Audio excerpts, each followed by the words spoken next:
ತಿರುಪತಿ ರಹಸ್ಯ ಭಾಗ 11.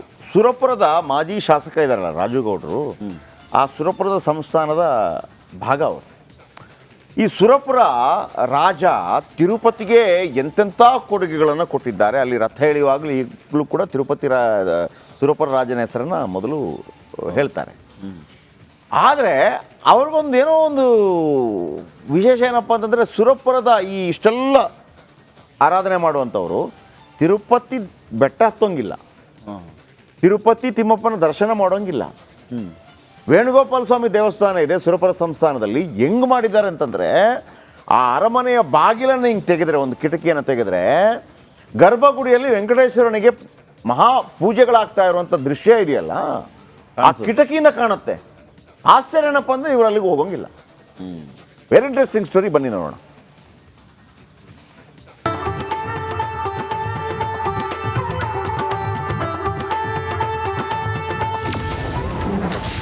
ಅದು ಸುರಪುರ, ದೊರೆಗಳು ಆಳಿದ ನಾಡು. ರಾಜನಿಗೆ ಒಂದು ವರ ಕೊಟ್ಟಿದ್ದಂತೆ ತಿರುಪತಿ.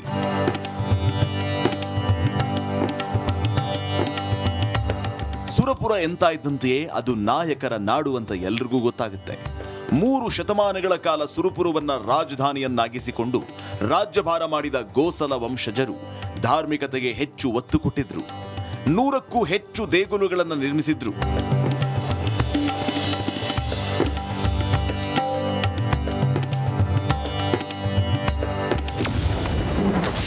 ವೇಣುಗೋಪಾಲ ಸ್ವಾಮಿ ದೇಗುಲ ಕಟ್ಟಿದ್ದೇಕೆ? ಅದು 1710 ರಾಜ ಪಿತಾಂಬರ ಬಹರಿ ಪಿಡ್ಡನಾಯಕರ ಕನಸಲ್ಲಿ ತಿಮ್ಮಪ್ಪ ಪ್ರತ್ಯಕ್ಷನಾಗಿದ್ದ. ನಿನ್ನ ಭಕ್ತಿಗೆ ನಾನು ಮಾರು ಹೋಗಿದ್ದೇನೆ, ನೀನು ತಿರುಪತಿಯವರೆಗೆ ಬರಬೇಕಾಗಿಲ್ಲ, ಬದಲಿಗೆ ನಿನ್ನ ರಾಜಧಾನಿಯಲ್ಲೇ ವೇಣುಗೋಪಾಲ ಸ್ವಾಮಿ ದೇವಸ್ಥಾನ ಕಟ್ಟಿಸು, ಅಲ್ಲೇ ಕೈ ಮುಗಿದ್ರೂ ಸಾಕು, ನಾನು ನಿನಗೆ ಆಶೀರ್ವದಿಸ್ತೀನಿ ಅಂತ ಹೇಳಿದ್ನಂತೆ.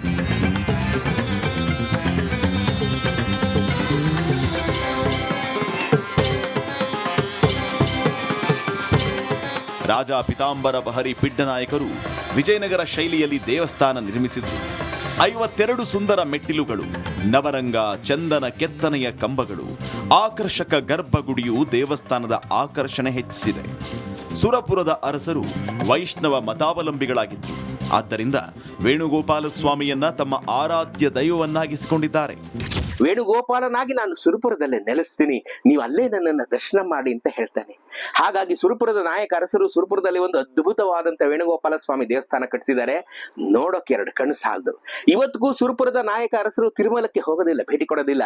ಅವರು ತಮ್ಮ ಅರಮನೆಯ ಪಕ್ಕದಲ್ಲೇ ಇರುವಂತ ವೇಣುಗೋಪಾಲ ಸ್ವಾಮಿಯ ದರ್ಶನ ಮಾಡ್ತಾರೆ. ಅದು ಎಷ್ಟು ಅದ್ಭುತವಾಗಿ ಕಟ್ಟಿದ್ದಾರೆ ಅಂದ್ರೆ, ಅರಮನೆಯಲ್ಲಿ ಸುರಪುರದ ನಾಯಕರ ದೇವರ ಕೋಣೆಯ ಕಿಟಕಿಯನ್ನ ತೆಗೆದರೆ ಸೀದಾ ಹಿಂದೆಗಡೆ ಇರುವಂತ ವೇಣುಗೋಪಾಲ ಸ್ವಾಮಿಯ ದಿವ್ಯ ದರ್ಶನ ಆಗುತ್ತೆ. ಬಹಳ ಅಮೋಘವಾಗಿದೆ. ನೀವು ಇದನ್ನೆಲ್ಲ ನೋಡೋದಕ್ಕಾದ್ರೂ ಸುರಪುರಕ್ಕೆ ಒಂದು ಭೇಟಿ ಕೊಡ್ಬೇಕು. ನೀವು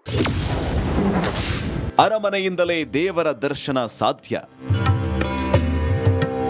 ನಿಮಗೆ ಅವಕಾಶ ಸಿಕ್ಕರೆ ಸುರಪುರದ ಅರಮನೆಗೊಮ್ಮೆ ಭೇಟಿ ಕೊಡಿ. ಅಲ್ಲಿ ಒಂದು ಕಿಟಕಿ ಇದೆ, ಅಲ್ಲಿ ಕೂತು ನೋಡಿದರೆ ಸಾಕು, ವೇಣುಗೋಪಾಲ ಸ್ವಾಮಿ ದೇವಸ್ಥಾನದ ಗರ್ಭಗುಡಿಯಲ್ಲಿ ಪೂಜೆ ಮಾಡೋದನ್ನ ನೇರವಾಗಿ ನೋಡಬಹುದು.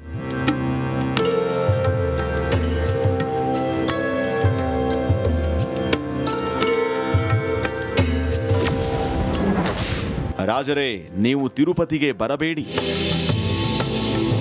ತಿರುಪತಿ ತಿಮ್ಮಪ್ಪ ಸುರಪುರದಲ್ಲಿ ವೇಣುಗೋಪಾಲ ಸ್ವಾಮಿಯಾಗಿ ನೆಲೆ ನಿಂತ. ಅದಾದ ಬಳಿಕ ಸುರಪುರ ದೊರೆಗಳಿಗೆ ಒಂದು ಸಂದೇಶವನ್ನೂ ಕೊಟ್ಟ. ನಾನು ಹೇಗಿದ್ದರೂ ನಿಮ್ಮ ಊರಲ್ಲಿ ನೆಲೆ ನಿಂತಿದ್ದೇನೆ, ನೀವು ತಿರುಪತಿಗೆ ಬಂದು ದರ್ಶನ ಪಡೆಯುವ ಅಗತ್ಯವಿಲ್ಲ ಎಂದನಂತೆ. ಅದೇ ಕಾರಣಕ್ಕೆ ಸುರಪುರದ ಕೆಲ ಸಮುದಾಯಗಳ ಜನರು ತಿರುಪತಿಗೆ ಹೋಗುವ ಬದಲು ವೇಣುಗೋಪಾಲ ಸ್ವಾಮಿ ದರ್ಶನ ಪಡೆದು ಪುನೀತರಾಗ್ತಾರೆ.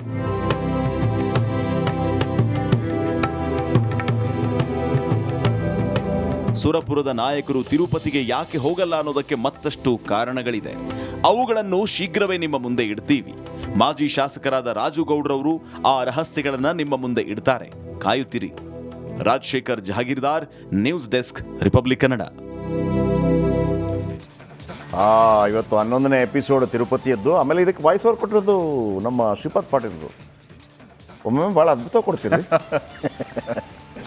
ಏನೋ ಇವತ್ತಿನ ಬಿಗ್ ಮಾರ್ನಿಂಗ್. ನಾಳೆ ಇದೇ ಸಮಯಕ್ಕೆ ಮತ್ತೆ ಭೇಟಿಯಾಗೋಣ. ಇದೀಗ 10 ಗಂಟೆಯ ಸುದ್ದಿಯನ್ನು ಕೊಡೋದಕ್ಕೆ ನನ್ನ ಕಲೀಗ್ ನಾಗೇಂದ್ರ ಬಾಬು ರೆಡಿಯಾಗಿದ್ದಾರೆ. ನಾಗೇಂದ್ರ ಬಾಬು, ದಸರಾ ಹಬ್ಬದ ಹಾರ್ದಿಕ ಶುಭಾಶಯಗಳು. ಶುರುವಾಗಲಿ. Over to you. Thank you sir. ನಿಮಗೂ ಕೂಡ ದಸರಾ ಹಬ್ಬದ ಹಾರ್ದಿಕ ಶುಭಾಶಯಗಳು. ಹಾಗೆ ನಮ್ಮ ವೀಕ್ಷಕರಿಗೂ ಕೂಡ ಇವತ್ತಿನಿಂದ ನವರಾತ್ರಿ ಶುರುವಾಗುತ್ತೆ, ಮೊದಲ ದಿನ.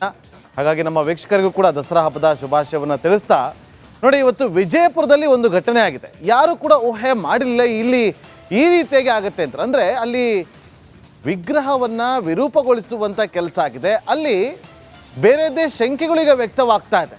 ಅದಕ್ಕೆ ಸಂಬಂಧಪಟ್ಟಂತೆ ಹಾಗೆ ದಸರಾ ಹಬ್ಬದ ವಿಚಾರಗಳಿಗೆ ಸಂಬಂಧಪಟ್ಟಂತೆ ಮಾಹಿತಿಯನ್ನು ನಿಮ್ಮ ಮುಂದೆ ಇಡ್ತಾ ಹೋಗ್ತೀವಿ. ಅದಕ್ಕಿಂತ ಮುಂಚೆ ಈ ಕ್ಷಣದ ಹೆಡ್ಲೈನ್ಸ್.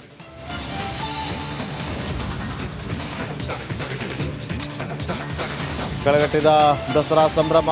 ನಂದಿ ಧ್ವಜಕ್ಕೆ ಪುಷ್ಪಾರ್ಚನೆ ಮಾಡಿದ ಸಿದ್ದರಾಮಯ್ಯ. ಉತ್ಸವಕ್ಕೆ ಚಾಲನೆ ನೀಡಿದ ಸಾಹಿತಿ ಹಂಪ ನಾಗರಾಜಯ್ಯ.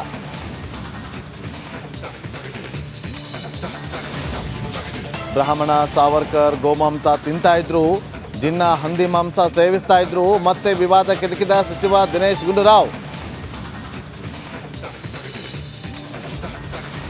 ಮುಡಾ ಕೇಸ್ನಲ್ಲಿ ಸಿಎಂ ಬೆನ್ನು ಬಿಡದ ಭೀತಿ. ಲೋಕಾಯುಕ್ತ ತಂಡದಿಂದ ಚುರುಕಾದ ತನಿಖೆ. ಈತ ಇಡೀ ವಿಚಾರಣೆಗೆ ಹಾಜರಾಗಲಿರುವಂತಹ ಸ್ನೇಹಮಯಿ ಕೃಷ್ಣ. ಗಣಿದಣಿಯ 14 ವರ್ಷಗಳ ವನವಾಸ ಅಂತ್ಯ. ಇವತ್ತು ಬಳ್ಳಾರಿಗೆ ಜನಾರ್ದನ್ ರೆಡ್ಡಿ ಎಂಟ್ರಿ. ಗಂಗಾವತಿಯಲ್ಲಿ ವಿಶೇಷ ಪೂಜೆ. ವಿಜಯಪುರದಲ್ಲಿ ವಿಘ್ನೇಶ್ವರನ ಮೂರ್ತಿಗೆ ಕಲ್ಲೆಸೆತ. ಗಣಪತಿ ಚೌಕ್ನಲ್ಲಿ ಗ್ಲಾಸ್ ಪೀಸ್. ಭಾವೈಕ್ಯತೆಗೆ ಧಕ್ಕೆ ತರೋದಕ್ಕೆ ನಡೀತಾ ಈ ಯತ್ನ.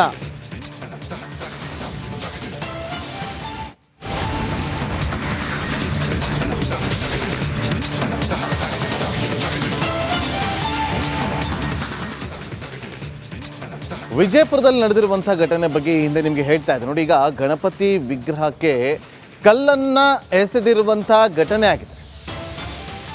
ವಿಗ್ರಹ ಮೂರ್ತಿಗೆ ಕಲ್ಲೆಸೆತ ಘಟನೆ ಆಗಿರುವಂಥದ್ದು. ವಿಜಯನಗರದ ಗಣಪತಿ ಚೌಕ್ನ ಚತುರ್ಮುಖ ಗಣಪತಿ ಮೂರ್ತಿ ಇದು. ನವರಾತ್ರಿ ದುರ್ಗಾ ಮಾತಾ ಆಗಮಿಸುವ ವೇಳೆ ಈ ಘಟನೆ ನಡೆದಿದೆ ಅಂತ ಹೇಳಲಾಗ್ತಾ ಇದೆ. ಹಿಂದೂ ಮುಸ್ಲಿಂ ಭಾವೈಕ್ಯತೆಗೆ ಧಕ್ಕೆ ತರೋದಕ್ಕೆ ಕೃತ್ಯ ನಡೀತಾ ಅನ್ನೋ ಶಂಕೆ ವ್ಯಕ್ತವಾಗ್ತಾ ಇದೆ. ಹಿಂದೂ ಸಂಘಟನೆ ಕಾರ್ಯಕರ್ತರು ಸ್ಥಳೀಯರು ಜಮಾವಣೆಗೊಂಡಿದ್ದಾರೆ. ಚೌಕ್ನಲ್ಲಿ ಹೊಸ ಗ್ಲಾಸ್ ಅನ್ನ ಅಳವಡಿಸೋದಕ್ಕೆ ಸ್ಥಳೀಯರು ಮುಂದಾಗಿದ್ದಾರೆ. ನವರಾತ್ರಿ ಹಬ್ಬದ ಆರಂಭ, ದುರ್ಗಾ ಮಾತಾ ಆಗಮಿಸುವ ಹೊತ್ತಲ್ಲೇ ಈ ಘಟನೆ ನಡೆದಿದೆ. ಈ ಘಟನೆಯಿಂದಾಗಿ ಸ್ಥಳೀಯರಲ್ಲಿ ಆತಂಕ ಕೂಡ ಸೃಷ್ಟಿಯಾಗಿದೆ ಅನ್ನೋ ಮಾಹಿತಿ ಸಿಗ್ತಾ ಇದೆ. ಈ ಕೃತ್ಯದ ಹಿಂದೆ ಹಿಂದೂ ಮುಸ್ಲಿಂ ಭಾವೈಕ್ಯತೆಗೆ ಧಕ್ಕೆ ತರುವಂತ ಶಂಕೆ ವ್ಯಕ್ತಪಡಿಸಲಾಗ್ತಾ ಇದೆ. ಸ್ಥಳಕ್ಕೆ ಗಾಂಧಿ ಚೌಕ ಪೊಲೀಸರು ಭೇಟಿ ಕೊಟ್ಟು ಪರಿಶೀಲನೆಯನ್ನ ಕೂಡ ನಡೆಸಿದ್ದಾರೆ. ಅಷ್ಟೇ ಅಲ್ಲದೆ ಸ್ಥಳೀಯರು ಅಲ್ಲಿ ಪುಡಿ ಪುಡಿ ಆಗಿರುವಂತಹ ಗಾಜನ್ನ ಸ್ವಚ್ಛತೆಗೊಳಿಸ್ತಾ ಇದ್ದಾರೆ ಅನ್ನೋ ಮಾಹಿತಿ ಕೂಡ ಸಿಗ್ತಾ ಇದೆ. ನಿನ್ನೆ ರಾತ್ರಿ ಬಿಜಾಪುರದಲ್ಲಿ ಇರುವಂಥ ಒಂದು ಗಣಪತಿ ಚೌಕ್ನಲ್ಲಿರೋ ಗಣಪತಿ ಮೂರ್ತಿಯ ವಿಗ್ರಹಕ್ಕೆ ಹಾಕಿರತಕ್ಕಂಥ ಗ್ಲಾಸ್ ಯಾರೋ ದುಷ್ಕರ್ಮಿಗಳು ಒಡೆದು ಅದನ್ನು ಭಿನ್ನ ಮಾಡಿದ್ದಾರೆ. ಇದು ಯಾರು ಮಾಡಿದ್ದಾರೆ, ಏನು ಮಾಡಿದ್ದಾರೆ ಅನ್ನೋದು ಹೆಚ್ಚಿನ ತನಿಖೆ ಮಾಡಿ ಪೊಲೀಸರು ಆದಷ್ಟು ಬೇಗನೆ ಅವರಿಗೆ ಶಿಕ್ಷೆ ಕೊಡಬೇಕಾಗಿ ವಿನಂತಿ. ಯಾಕಂದರೆ ಇದು ನಮ್ಮ ಬಿಜಾಪುರ ಹೆಂಗದ ಅಂದರೆ ಎಲ್ಲ ಅಣ್ತಪ್ರಗತಿ ಇದ್ದೇವೆ ನಾವು ಇಲ್ಲೆಲ್ಲರೂ. ಯಾರೇ ಕೋಮಗಲಭೆ ಇದನ್ನು ಮಾಡ್ಬೇಕಂತೇಳಿ ಮಾಡಿದಾರೆ, ಅವ್ರನ್ನ ಹುಡುಕಾಡಿ ಅವರಿಗೆ ಕಠಿಣವಾದ ಶಿಕ್ಷೆಯನ್ನು ಕೊಡಬೇಕು. ಯಾಕಂದರೆ ಈಗ ಹಬ್ಬದ ವಾತಾವರಣ ಚಾಲೂ ಆಗಿದೆ.